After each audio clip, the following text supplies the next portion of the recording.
everyone, I hope you're all okay. So I'm going to read the first part of chapter 1 to you now.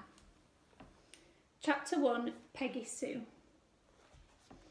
I disappeared on the night before my 12th birthday, July 28, 1988.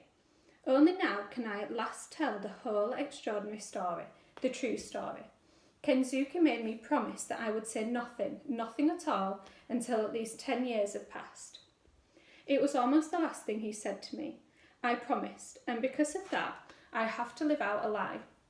I could let sleeping lies sleep on, but more than 10 years have passed now. I have done school, done college, and had time to think. I owe it to my family and friends, all of whom I have deceived for so long. To tell the truth about my long disappearance, about how I lived to come back from the dead. But there is another reason for speaking out now, a far, far better reason. Kensuke was a great man, a good man, and he was my friend. I want the world to know him as I knew him. Until I was nearly 11, until the letter came, life was just normal. There were the four of us in the house, my mother, my father, me and Stella. Stella Artois, that is, my one ear up and one ear down black and white sheepdog, who always seemed to know what was about to happen before it did. But even she could not have foreseen how the letter was going to change our lives forever. Thinking back, there was a regularity, a sameness about my childhood. It was down the road each morning to the monkey school. My father called it that because he said the children gibbered and screeched and hung upside down on the climbing frame in the playground. And anyway, I was always monkey-faced to him, when he was in a playful mood, that is, which was often. The school was really called St. Joseph's, and I was happy there for most of the time anyway. After school every day, whatever the weather, I'd be off down the recreation ground for football with Eddie Dodds, my best friend in all the world, and Matt and Bobby and the others.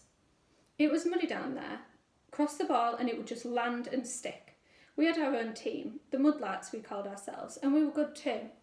Visiting teams seemed to expect the ball to bounce for some reason, and by the time they realised it didn't, we were often 2 or 3 goals up. We weren't so good away from home.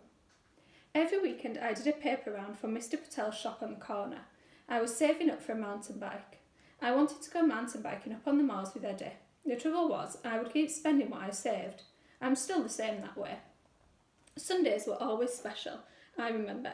We'd go dinghy sailing, all of us, on the reservoir. Stella Artois barking her head off at the other boats as if they'd no right to be there. My father loved it. He said because the air was clear and clean, no brick dust. He worked down at the brickworks. He was a great do-it-yourself fanatic. There was nothing he couldn't fix, even if it didn't need fixing, so he was in his element on a boat. My mother, who worked part-time in the office at the same brickworks, revelled in it too. I remember her once throwing her head back in the wind and breathing in deep as she sat at the tiller. "This is it," she cried. "This is how life is supposed to be. Wonderful, just wonderful." She always wore the blue cap. She was the undisputed skipper. If there was a breeze out there, she'd find it and catch it. She had a real nose for it. Right, so that's the first few pages of chapter 1, so if you go read the rest of chapter 1 and then work through the activities for this week.